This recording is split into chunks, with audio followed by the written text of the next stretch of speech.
And with this information and these circuit diagrams and these instructions, we have literally given you back to yourselves. Now we're going to show you all of this before I leave here. This is not my opinion anymore. We have enough proof that it is a statement of fact that we can bank on it. If you are too lazy, too stupid, too electronically impaired, or too frightened to build your own, there are 40 known companies, and probably 100 that I know nothing about, that are building these things full-time, and they're getting the most remarkable reports back when I do meet these people. And no, I do not get a nickel from any single one of these companies. And all of this information is in your paper. Now, what else do we have to watch for here? Nobody has ever to this day died of AIDS. Did you know that? They've died of the opportunistic infections, pneumonia, Kaposi sarcoma, etc., that can attack, ruin your body when your immune system cannot handle the load. In fact, it's called HIV, human immunodeficiency virus. AIDS is acquired immunodeficiency, AIDS syndrome. Now, this is the only way that I know of. I know the people that have written the books on ozone therapy. I won't mention their names. I know the doctors that are using all of the herbs and drugs. I have talked to the people who worked with Dr. David Ho, who was on last week's Time magazine cover as the Scientist of the Year, who has discovered that if you use 2 or 3 of these chemotherapy agents at the same time, you have a cocktail effect, and it reduces the HIV count, the PCR count in the blood tremendously.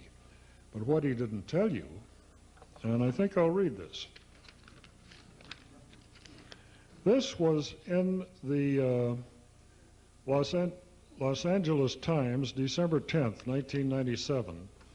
And it talks about David Ho, Dr. Ho's, 1996.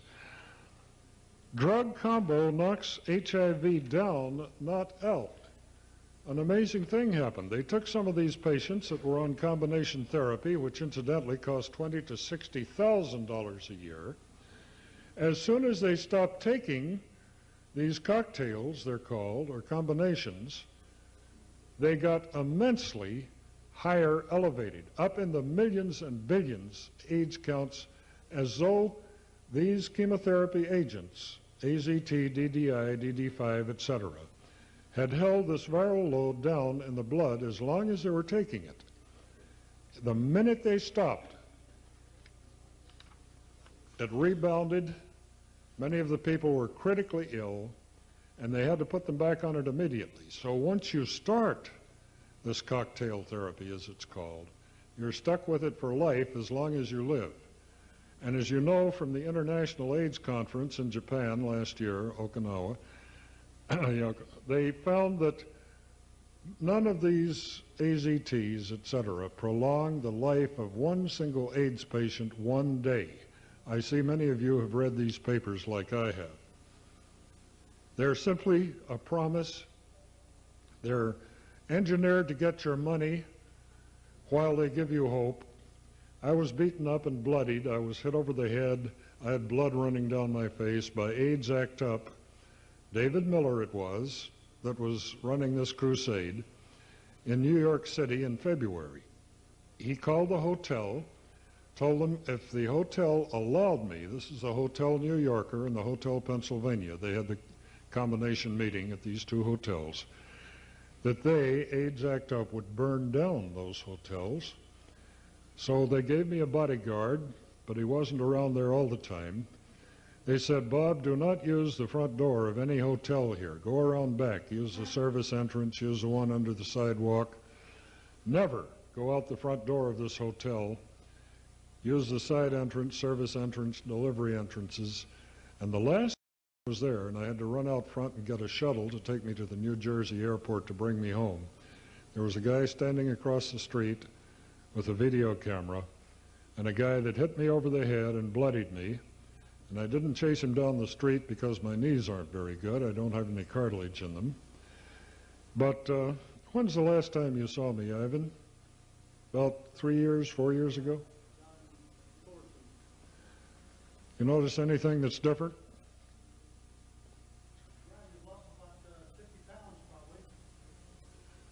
I lost 130 pounds. I weighed 290, and I have pictures of me to prove it.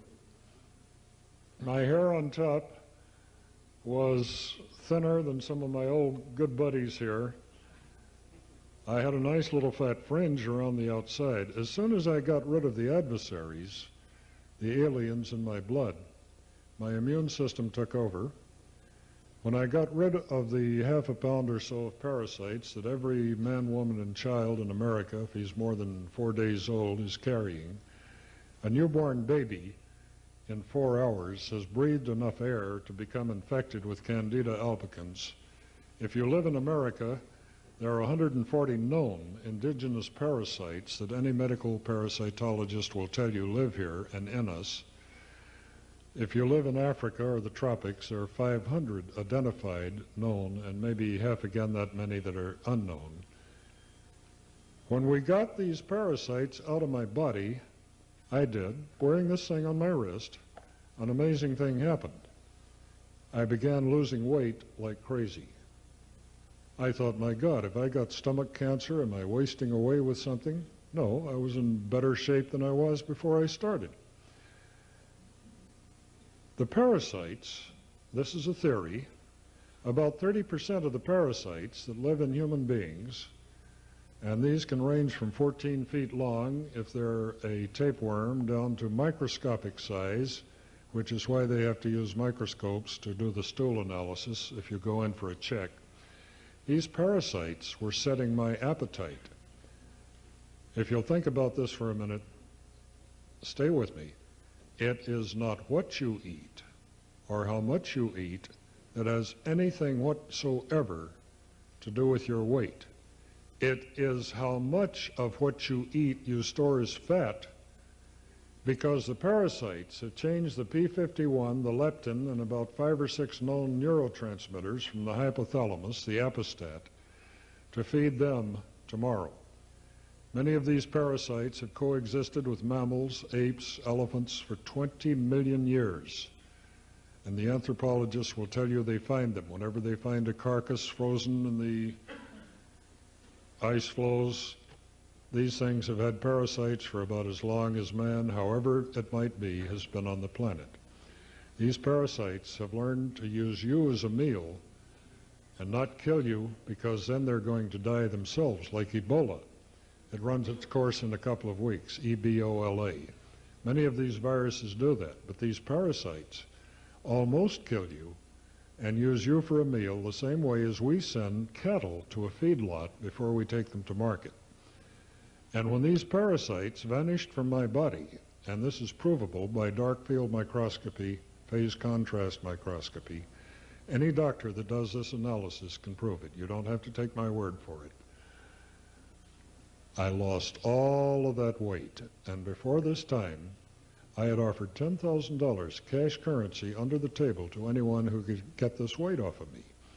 I had tried hundreds, not hundreds, but dozens of diet plans.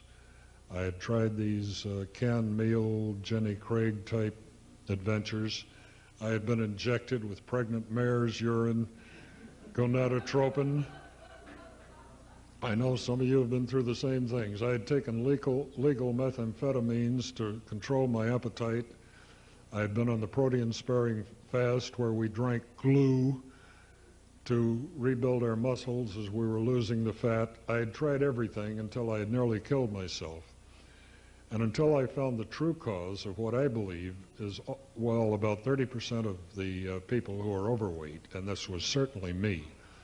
I was terribly embarrassed to find the airline stewardess running down the aisle with a seatbelt extender, because the seatbelt wouldn't fit around me. I couldn't sit in a booth in a restaurant because I'd have to sit in a chair, et cetera, et cetera, et cetera. Now, the lady in the back of the room, Jane, had inoperable cancer when I met her, or shortly after I met her. Stand up again, Jane. Thank you, dear. She said, I'm going along with blood cleansing here, and not the chemotherapy and radiation that the doctor had said that if I do not have, I will surely die. And her daughter was just outraged. Kathy and her mother just about had a knockdown drag out because her mother didn't do all of this chemotherapy and have her hair drop out and her stomach. Well, you've heard the stories. Now she's totally well. Her last several physicals, biopsies and CAT scans have shown not one speck of cancer anywhere in her body. Neither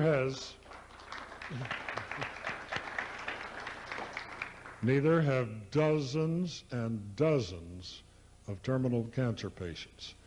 We always have some at every talk that I do. Is there anyone in here who has tried this device and found that he's now clean of cancer or herpes or anything? Okay. You'll be hearing about this in the future. My attorneys have told me to stay off of all talk shows except the underground. Has anyone heard me on Roy Tuckman, KPFK? 1, 2, 3, 4. For the people listening to the tape, that's about 12 people in the room. Roy lets me tell it like it is. Roy Tuckman, God bless him. He's enriched my life on giving me the details of the man-made viruses, the New World Order. I wouldn't have known about these things because I didn't read these books until Roy perked my interest. So even if he looks a little liberal to you, maybe he's doing a marvelous job in getting the people given back to themselves. Now, why does this work for cancer? We started out working with viral and microbe and parasitic diseases. When oncologists in the East began reporting many cancer cures, we had to have a telephone conference between about 4 or 5 of us. Now, what's really happening here? I don't believe it until I see the medical proof. So I guess you know that about 3 months ago, Explorer magazine published an article entitled Total Cancer Remissions Through Blood Electrification Combined with Silver Colloid. And this article, this 2 pages, is reprinted in its entirety in the paper that you should be taking home with you because you might need this in your medicine cabinets when a lot of these man-made viruses are going to be unleashed by the New World Order. And I guess you have been privileged to hear Leonard Horowitz at this very fore. This man is doing magnificent work. His book, The Emerging Viruses, etc., I met him and had my first talk with him down at the National Health Federation this weekend. He's a gentleman and a scholar, and he is right. Social Security, let's take it easy, does not want you to live if you get to be 65. Now, I'm way past that. I don't act like it, but I am way past that. I'm in my 70s. The director of Social Security, I will not mention his name because he picks me up at the airport when I'm in Washington and drives me where I'm going. I've stayed in his house. Says, Bob, we want anyone who reaches 65 to be stored like cordwood in an old age home, given mind-controlled drugs like Valium, and let him die because Social Security is bankrupt now. It won't be bankrupt in 5 years. It is bankrupt now. And if you restore perfect health to these people with a device that will fit in your shirt pocket, the job market will not absorb the people getting out of college today. Even if McDonald's has a smart cash register, they can't add and subtract. They can hardly write a coherent paragraph. And you want to get these people with experience back in the job market? I said, hell yes. I was 65 nearly 10 years ago.